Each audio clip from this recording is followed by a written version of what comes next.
যখন আমি দেখছিলাম যে এখানে একটা ডান্স ট্র্যাক আমার নাও থাকতে পারে, তখন আমি আমার ডিরেক্টরকে সেম কথা বলেছি। এবং আমি যেটা বুঝি সাকিব ভাইয়েরও একই ধারণা, যে আমাদের যদি একটা একসাথে ডান্স ট্র্যাক হয়, তাহলে আমার মনে হয় everyone will like it and love it.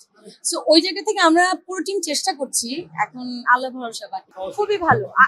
I have to say, I must say, Shakib ভাইয়াকে আমরা তো সবাইকে নিয়ে কথা বলি, ভালো বলি, খারাপ বলি। আমরা কিন্তু একটা মানুষকে কাছের থেকে না দেখলে বুঝি না সেই মানুষটা কেমন। যেমন আপনারা আমাকে দূর থেকে দেখছেন, আপনারা কিন্তু অনেকেই জানেন না আমি কাছের থেকে কেমন। কাছের যারা তারা কিন্তু জানে।